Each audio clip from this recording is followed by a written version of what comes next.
Hi friends, this is Selvajan here. Welcome to my networking channel. Hope all are doing good and safe. And today let us discuss about OSPF totally stubby area. So the last video I shown about stubby area, which is used to block the external routes, that is the routes from a non-OSPF domain. And totally stubby area is used to block the external routes, that is the routes from a non-OSPF domain and also routes from a same OSPF area, other area, right?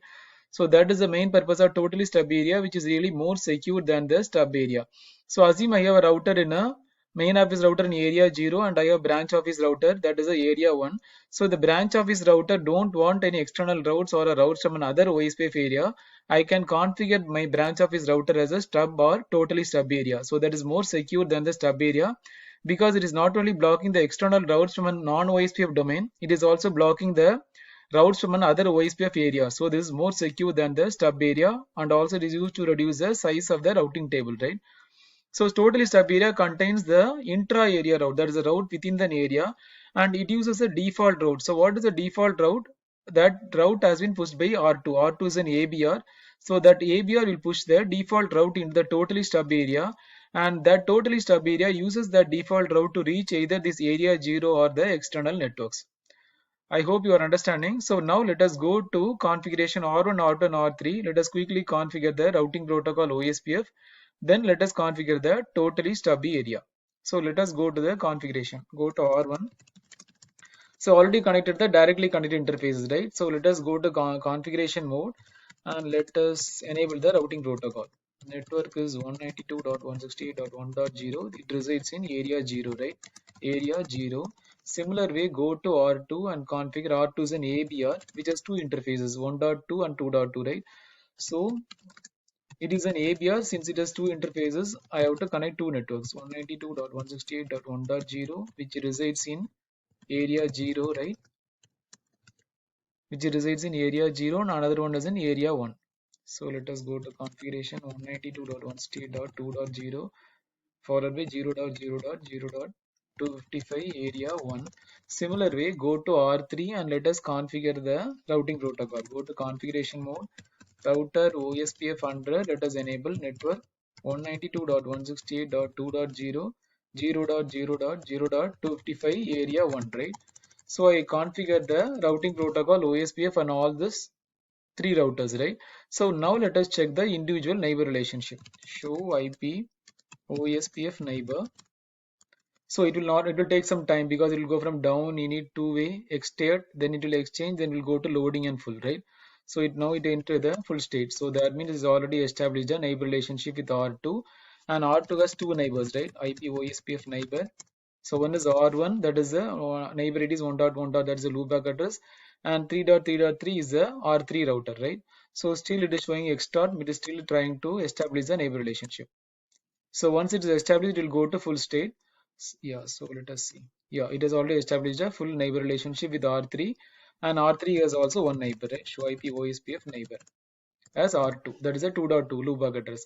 So now what we can do, let us go and configure I'm going to redistribute this route. 3.3. is a loopback address I defined here. So I am going to configure this R3 as an autonomous system boundary router. I'm going to redistribute the route. Before configuring the stub area, I'm going to show that. So let us go to router OSPF 100. I'm going to redistribute the connected subnets. So the connected subnets are already nothing but a loopback address what I defined, 3.3.3. So this R3 is an ASBR which is used to redistribute the external routes, that is 3.3.3. So once I redistributed that external route will appear as OE2 in the R1. Let us see, go R1, show IP route OSPF. So you are able to see, right, OE2. OE2 is nothing but this external route is redistributed via ASBR and it is appearing as external route in R1 area, right? So now after configuring this as a totally stubby area, this will block totally the external route and also the routes from another area. So now let us go to this configuration mode and let us configure the totally stubby area. How to configure is this area R3 router I have to configure as area 1 stub, and that area border router I have to configure as area 1 stub no summary. That means it will block all totally the external routes and also the routes from an other OSPF area. So let us configure router OSPF 100 area 1 stub. Similar way, let us go to R2 which is an ABR. I have to configure as area 1 stub no summary. Router OSPF 100 and area 1 stub no summary. So that what means is it will block the external routes and also the routes from the other areas. That is the purpose of totally stub area, right? So now let us go and check the routing table. Show IP route OSPF. So see here you are able to see, right? It is an router is in current ASBR. It is only allowing it is not allowing any external route. So that means totally stub area already redistributed the external route 3.3.3 since this is an ASBR. So this external route will not get redistributed into this totally stub area because it will block the external route also the routes from another area, that what I called as an inter area. Inter area always shows OIA. So it is blocking the inter area. It is only using having a default route, right? So this default route is pushed by R2 to R3. Why means this default route we are using to reach the external route and also to reach the other areas. So that is the main purpose of default route we are having in a totally stubby area. So it is totally blocking the external routes, right? So it is having only the routing information, only it contains the default route, that is O star IA. So this default route is used by this totally stub area to reach the other areas and to reach the external networks. And this default route is pushed by an R2 ABR into this area 1, right? So that is the main purpose of totally stub area, which is used to block the external route, that is the routes from a non-OSPF domain, and also it used to block the routes from an OSPF area, right? So after blocking this, let us see the R1. So now you will not see the external route. You are able to see, right?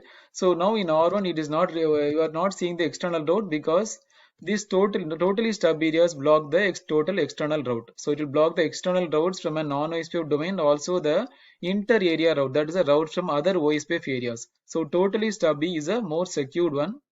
I hope you understood. Thanks for watching. Please subscribe me for more videos. Thank you. Have a wonderful day.